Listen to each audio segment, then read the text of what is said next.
like and subscribe. Lawyers / Solictors. What is the strangest or oddest law that's won a case for you? I won a case where the defendant, New York City, tried to exploit a really stupid law, which I was able to use to win the case. This was a slip and fall case, where my client had tripped on a piece of broken sidewalk outside of the Natural History Museum, and shattered her arm and wrist. The law is that a property owner is responsible for the sidewalk directly outside of their property. The theory being, even if they can't fix it, they have a duty to warn people about hazards and mark the area off. The museum was owned by the city. There's another concept called sovereign immunity, which is that governments can't be sued without their consent.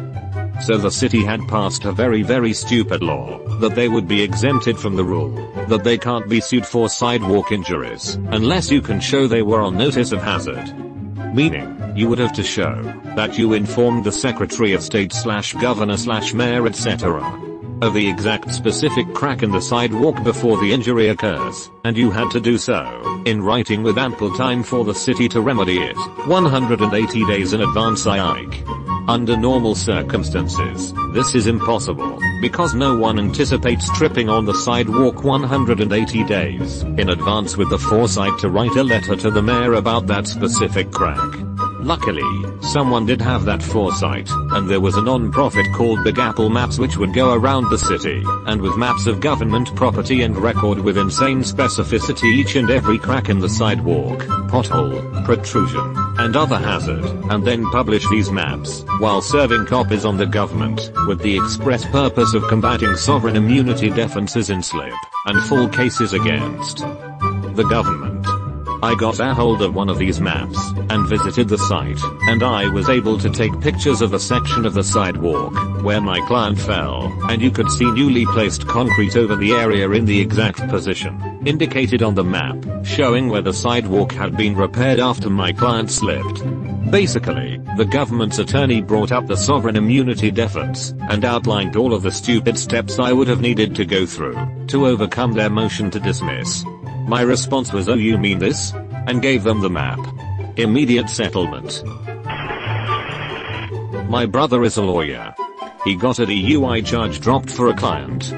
Guy gets pulled over. Cop asks him to step out to perform the sobriety test after he admits to having consumed some amount of alcohol.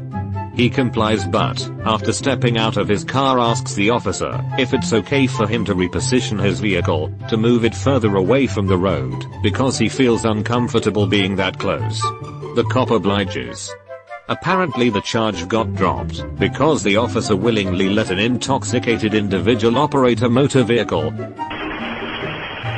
47 U.S. C. 227. B. Restrictions on use of automated telephone equipment. Law student working at law firm. We have a fax machine that gets tons of spam faxes. Our chief partner has a vendetta against spam, and he uses it to give us practice in researching and writing petitions. So we catalog each fax, send replies to take us off the list, document everything and wait for them to fax us again. Then we follow up with a FCC complaint and demand letter. A couple times this has ended up with the person getting mad and sending us retaliatory faxes, black sheets of paper. If they stop sending, we don't do anything, but when I've gone to small claims a couple times and gotten $500 per page a couple times. We also got someone trying to sell drugs through fax, but we just turned that over to the police. Imagine sending a spam fax about drugs to a law firm.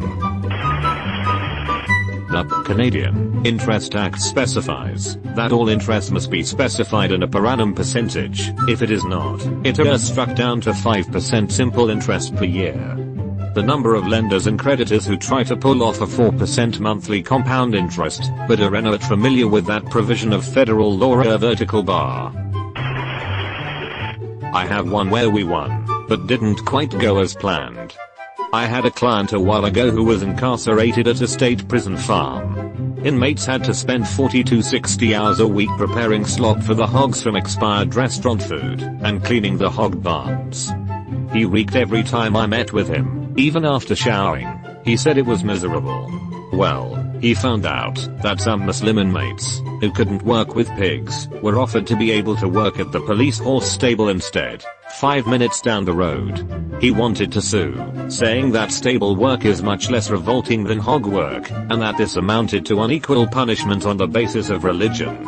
I thought he had a point. Well, the case didn't get thrown out and actually got some traction, but then the prison changed their policies in response. Inmates who couldn't work around pigs, or didn't want to, would instead be transported to a factory chicken barn the next county over for work each day. He asked that I drop the lawsuit, and the Muslim inmates were not happy with him. There was a case here in Hawaii that got thrown out like this. Someone got pulled over because the police saw she had way too many passengers in the car. Then they noticed she was drunk. Open and shut case. Well, apparently in Hawaii, there's no law defining the maximum number of passengers in a private vehicle, so the issue was that all the extra passengers weren't wearing seatbelts. Well, this failed also, because the law only says that every available seatbelt needs to be in use. If you have 6 passengers and only 5 seatbelts, there's nothing at all illegal about the 6th being unrestrained. So, since there was no probable cause to pull her over in the first place, even though she was indefensibly drunk, the whole thing got thrown out. Hawaii has some very counterintuitive laws. If your truck has seats installed in the bed, your passengers must be buckled up. If not, they can just party back there, while anyone in the cab unbuckled would get you a major ticket. People regularly ride down the freeway in truck beds, while sitting in lawn chairs. Over 10 years ago, I had been at fault for rear-ending someone else. I had no insurance and my license had expired. I don't think I need to mention that I was in a very destitute low place in life, struggling with almost every conceivable aspect of living. The cop was very kind as we talked, but wrote me a ticket for it all. One was kind of a fix-it ticket about my suspended license.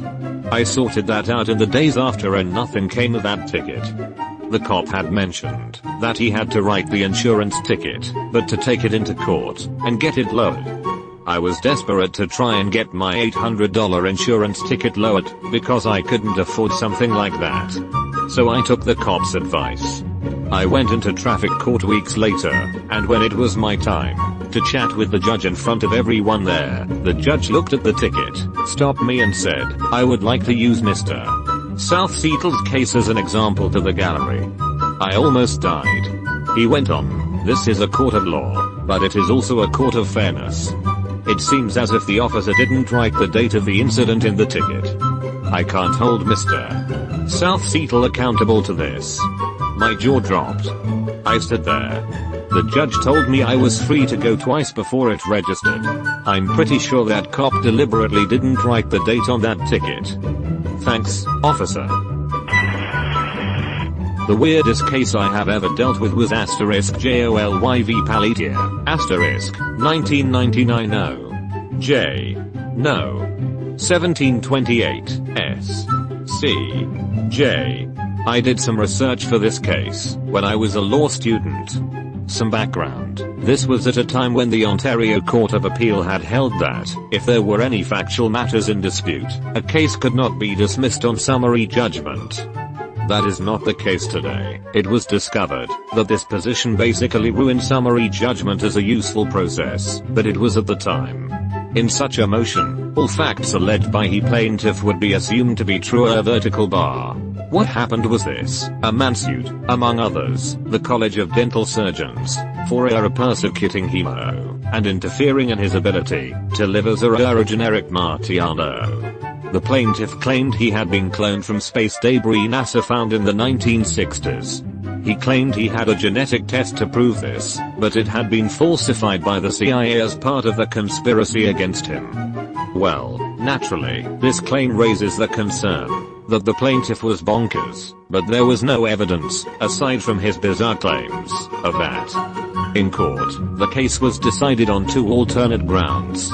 First, on the boring grounds that the case was patently frivolous and vexatious, because it was absurd. However, it was also decided on the more entertaining basis of standing. Justice Epstein held that only a persona could commence an action in Ontario. The rules of civil procedure define a persona to be either a human being or a corporation. The plaintiff's whole case was based on him being a martyr. If he was not a martyr, his case had no merit.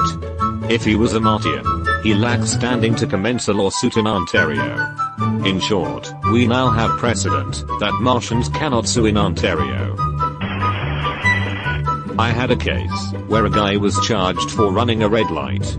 The thing is, he had been sitting at the lights for 5 minutes and it had not changed. The wording of the specific section under which he was charged related to stop signs and traffic lights, and referred to them as a traffic regulation derrière. So I successfully argued that as the traffic light was not changing, it was not regulating traffic, and he got off. I could not believe it when the judge ruled in my favor, neither could the police prosecutor. I got a pro bono clean to as removal by us is cancelled. He had a low-level drug possession conviction from the early 1980s. During that brief period, the active ingredient of Imodium was illegal under state law, but not federal law. So I successfully argued that they could not prove it was not a conviction for possession of a substance that was federally legal at the time, and as such was not subject to removal. The argument worked, and my guy went back to his business and his family. Typical, I know, but the first and only time I ever used the subway station's emergency door to get to the train, the ticket gate wasn't working. It was 3 AM. I was a drunk college kid trying to catch the last train home. I got caught by 2 subway officers and given a ticket with a huge attempted fare avoidance fine.